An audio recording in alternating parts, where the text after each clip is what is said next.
नमस्कार दोस्तों, कैसे हैं आप लोग।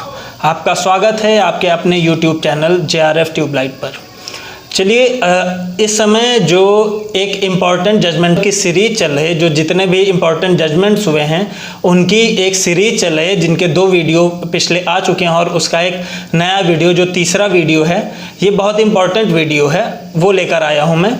और इतना इम्पॉर्टेंट वीडियो है ये, जो हमारा एग्ज़ाम है, हमारे एग्ज़ाम के पर्पज़ से हम कह सकते हैं UGC नेट का एग्ज़ाम हो या आपका UPSC हो या SSC हो या PET, हर एग्ज़ाम के दृष्टिकोण से ये जजमेंट बहुत ज़्यादा इम्पॉर्टेंट है और बहुत ज़्यादा इम्पॉर्टेंट और बहुत ज़्यादा इंटरेस्टिंग भी है।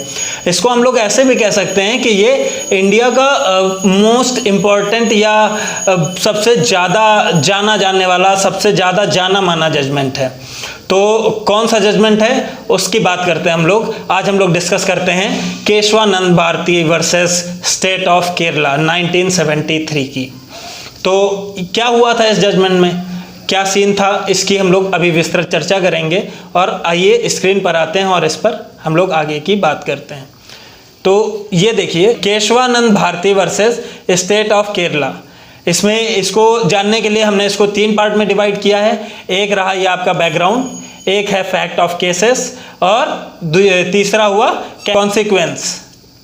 ठीक, अब हम लोग इसको जब भी जानते हैं, हम लोग अगर केशवानंद भारती केस को स्टडी करना चाहते हैं तो इसके लिए हम लोगों को इसके बैकग्राउंड को जानना बहुत ज़रूरी है। पहले हम लोग इसके बैकग्राउंड पे चर्चा करेंगे, उसके बाद आगे कि क्या हुआ, कैसे हुआ, इस केस में क्या हुआ, इस पे चर्चा करेंगे। तो बैकग्राउंड के लिए हम लोग नेक्स्ट पेज पर चलते हैं। तो ये रहा हमारा नेक्स्ट पेज, बैकग्राउंड। और इसमें हम लोग बात करेंगे सबसे पहले गोलकनाथ केस की। गोलकनाथ केस बहुत इंपॉर्टेंट है। अब हम ये कह सकते हैं कि ये गोलकनाथ केस जो है, यहीं से जो केशवानंद भारती वाला केस है, इसका एक बैकग्राउंड तैयार हो गया था, इसकी समझिए नींव पड़ गई थी। तो ये केस जो है बहुत ज़्यादा इंपॉर्टेंट है, इसका जो जजमेंट है ये बहुत ज़्यादा इंपॉर्टेंट है, यही आधार है आगे जो हमारा केशवानंद भारती का केस हुआ उसके लिए यही आधार है। ठीक, तो हम लोग आते हैं 1967 पे। तो ये 1967 में क्या हुआ, एक जजमेंट आया कोर्ट का, सुप्रीम कोर्ट का वर्डिक्ट आया। सुप्रीम कोर्ट का वर्डिक्ट था कि state can not amend the fundamental rights. ठीक, ये वर्डिक्ट आया सुप्रीम कोर्ट का। इसमें क्या कहा गया, इसमें ये कहा गया कि आर्टिकल 368 एंड आर्टिकल 13 के तहत जो है इसकी जो है एक्सप्लेनेशन दी गई। ठीक, इसका एक्सप्लेनेशन दिया गया और ये बताया गया कि आप जो है हमारे फंडामेंटल राइट्स को अमेंड नहीं कर सकते हैं, जो कि पार्ट 3 में आते हैं। ठीक है, तो इसको हम लोग अमेंड नहीं कर सकते हैं, ये बिल्कुल क्लियर सुप्रीम कोर्ट ने बता दिया था। तो उसी टाइम से इंडियन गवर्नमेंट और सुप्रीम कोर्ट में खींचतान शुरू हो गई थी। आप कह सकते हैं एक वार छिड़ गई थी कि भाई कौन क्या कहना चाह रहा है, किसकी बात मानी जा रही। सुप्रीम कोर्ट ने अपना ये फैसला सुना दिया और ये गवर्नमेंट के खिलाफ में फैसला था इसका। तो अब क्या हुआ कि इसके बाद आई इंदिरा गांधी की गवर्नमेंट की बारी। अब इंदिरा गांधी गवर्नमेंट ने क्या किया, फिर इंदिरा गांधी गवर्नमेंट ने अमेंडमेंट लाना स्टार्ट किया। उन्होंने पहले 24th अमेंडमेंट लाया, फिर 25th अमेंडमेंट लाई वो क्या है उसके बारे में जानते हैं। अब हम लोग बात करेंगे 24th अमेंडमेंट के बारे में। तो ये है 24th अमेंडमेंट जो इंदिरा गांधी लाई थी। ये इसमें क्या कहा इन्होंने कहा कि government of India can amend any part of constitution including fundamental rights. ये अमेंडमेंट लेकर आए कि अब गवर्नमेंट ऑफ इंडिया जो है वो आपका कॉन्स्टिट्यूशन में कोई भी अमेंडमेंट कर सकती है इंक्लूडिंग फंडामेंटल राइट्स के। ठीक है, अब ये सीन हुआ। उसके बाद हम लोग बात करते हैं 25th अमेंडमेंट की। 25th अमेंडमेंट, ये 25th अमेंडमेंट में क्या कहा गया, 25th अमेंडमेंट में ये कहा गया कि government can acquire your property and decide the price of your property. ठीक, अब क्या है कि जो गवर्नमेंट है वो आपकी प्रॉपर्टी को कंपलसरी एक्वायर कर सकती है। कोई भी इंडियन सिटीजन है, ज़रूरत पड़ने पर वो उसकी प्रॉपर्टी एक्वायर कर सकती है।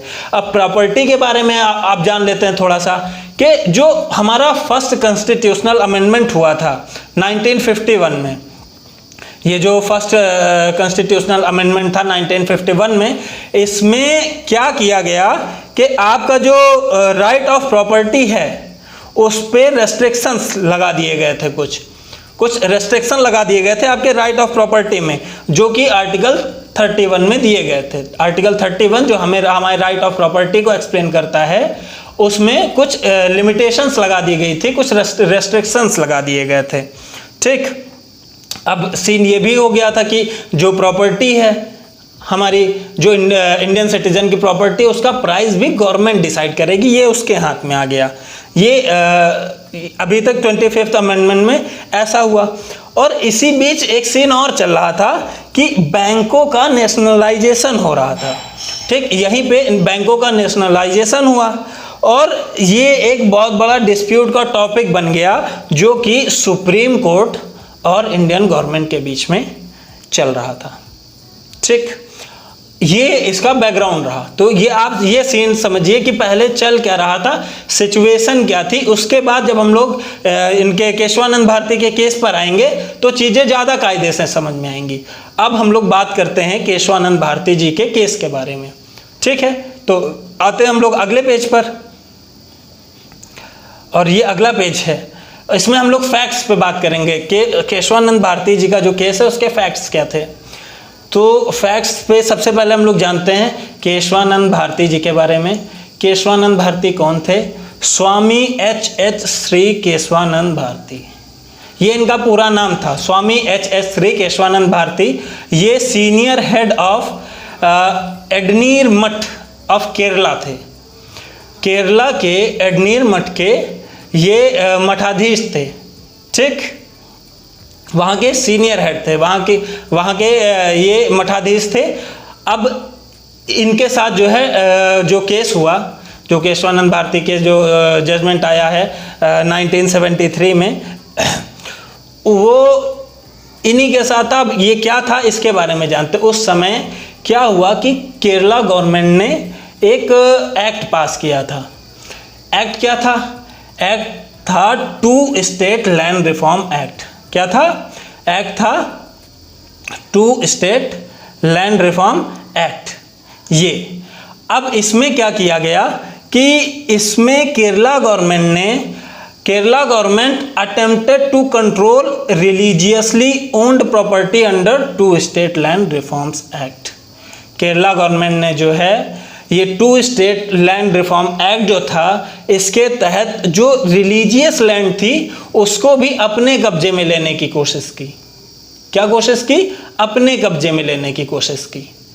अब ये बात हुई कि जबकि सीन ये है कि जो आर्टिकल 26 है, जो आर्टिकल 26 है, ये हमको बताता है, आर्टिकल 26 हमको बताता है, ये पावर देता है किसी भी इंडियन सिटीजन को या फिर ट्रस्ट को रिलीजियस प्रॉपर्टी को मैनेज करने की पावर देता है। कोई भी ट्रस्ट या कोई भी इंडियन सिटीजन रिलीजियस लैंड को मैनेज कर सकता है, ये हमारा आर्टिकल 26 बताता है।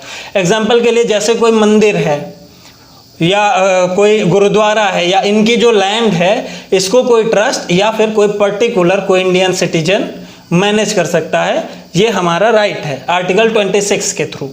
ठीक, अब हम लोग क्या जानते हैं कि इसमें क्या किया गवर्नमेंट ने यहाँ पे आर्टिकल 26 पर रेस्ट्रिक्शन लगाने की कोशिश की। अब ये रेस्ट्रिक्शंस जब लगा रहे थे तो उस समय एक आदमी आया, एक बंदा, जिसको हमारी जो कंट्री है, हमें जितने जो भी सिटीजन है सबको उनका एहसानमंद होना चाहिए। हम लोग आज भी उन्हीं की वजह से जो राइट्स हमको मिले हैं, उन्होंने बहुत बड़ा काम किया, बहुत कुछ किया, उन्हीं की वजह से हम लोग इतने मजबूत हो पाए हैं, हमारे राइट्स इतने मजबूत हो पाए हैं। उनका नाम था नाना भाई पालकीवाला। ये एक रेपुटेटेड वकील थे, एडवोकेट थे, और इन्होंने जब ये सीन समझा तो इन्होंने स्वामी केशवानंद को कन्विंस किया कि आप आर्टिकल 26 के तहत उसका हवाला देकर गवर्नमेंट के खिलाफ केस फाइल कीजिए, एक रिट पिटिशन फाइल कीजिए।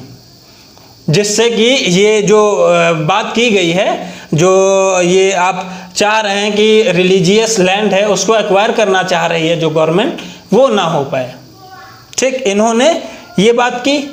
अब क्या हुआ कि सबसे पहले तो हम लोग आगे बात करते हैं। यहाँ पे सीन हुआ कि भाई यहाँ पे एंट्री हुई जब नाना भाई पालकी वाला की, तो इन्होंने सबसे पहले तो ये कहा कि केस फाइल कीजिए। तो इन्होंने पहला अटेम्प्ट किया, पहले इन्होंने हाई कोर्ट में केस फाइल किया।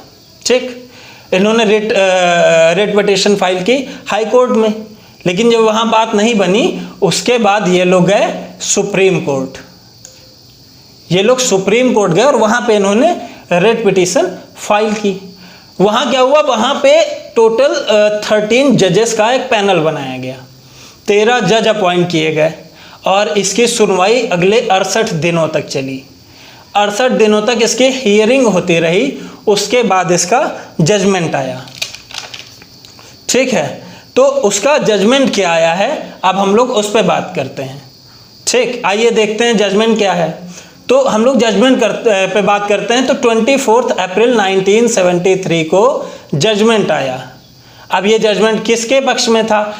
टोटल 13 लोगों की जो जजों की वो पैनल थी, उसमें से 7 जज जो हैं वो केशवानंद भारती के फेवर में थे और मेजॉरिटी में थे, और 6 जज थे वो अगेंस्ट में थे। ठीक, अब ये लोग किस फेवर में थे और क्या अगेंस्ट थे, इसमें इन्होंने क्या बात रखी है, हम लोग इस पे बात करते हैं।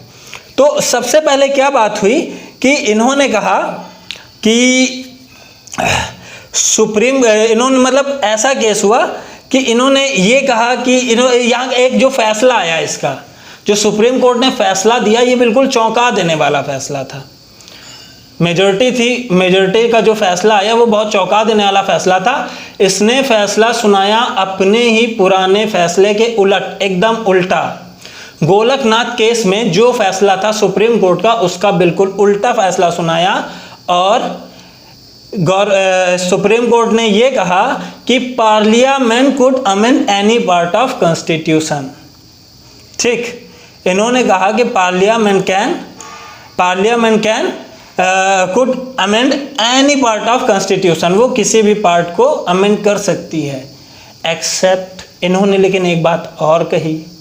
इन्होंने कहा लेकिन इसका जो बेसिक स्ट्रक्चर है इसमें कोई क्षति नहीं होनी चाहिए, इसके बेसिक स्ट्रक्चर पे कोई प्रभाव नहीं पड़ना चाहिए, तब आप कोई भी अमेंडमेंट ला सकते हैं, तब आप जो है कॉन्स्टिट्यूशन का कोई भी पार्ट अमेंड कर सकते हैं।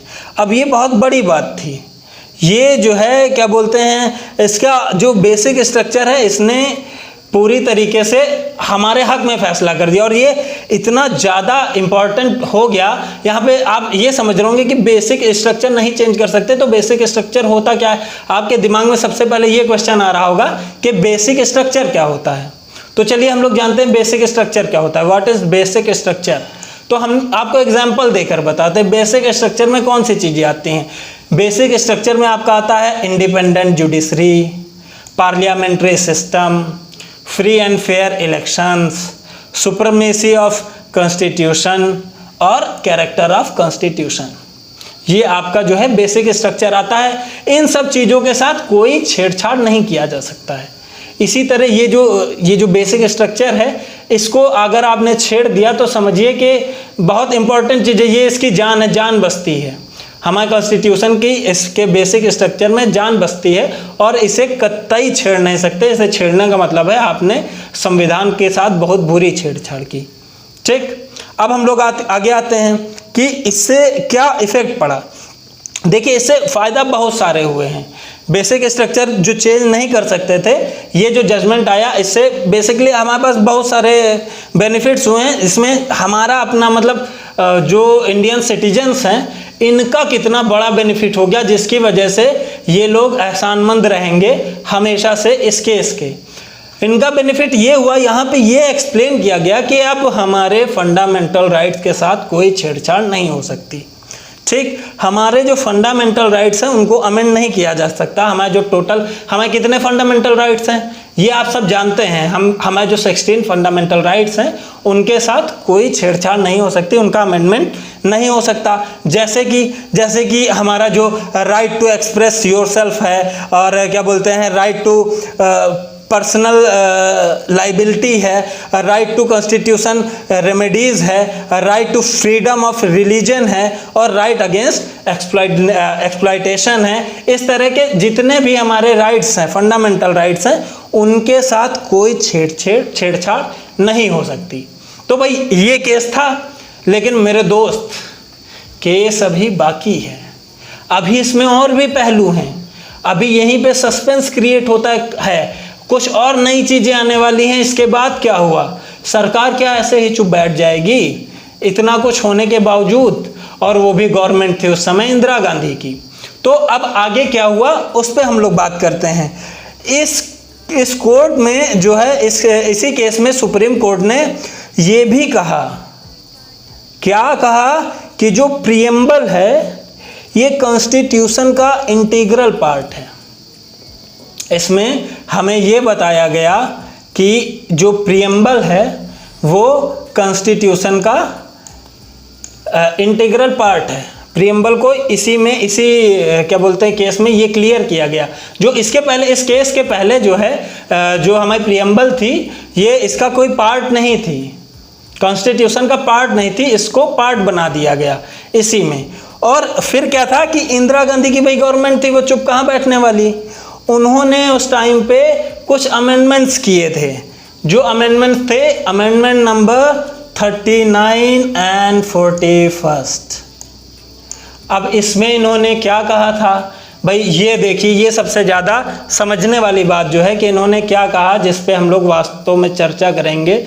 जो चीज़ मज़े की बात है, इन्होंने कहा कि any ex or existing prime minister can not charge in any civil or criminal case. कि जो हमारा कोई भूतपूर्व प्रधानमंत्री है या एग्जिस्टिंग जो वर्तमान का प्रधानमंत्री है, वो भले एक दिन के लिए ही प्रधानमंत्री क्यों ना बना हो, लेकिन इसके खिलाफ हम लोग कोई भी सिविल या क्रिमिनल केस नहीं फाइल कर सकते हैं। पहली बात तो ये इन्होंने कहा था। दूसरा बात इन्होंने ये कहा था कि appointment of president of India ये सिर्फ और सिर्फ 6 महीने से 1 साल के लिए ही होगी। इस चीज को लिमिटेड कर दिया गया।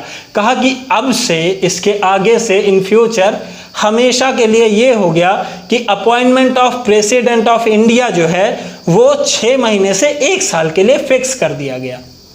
ठीक, लेकिन यहाँ पे हम लोग थैंक्स करना चाहेंगे इस केशवानंद भारती केस को।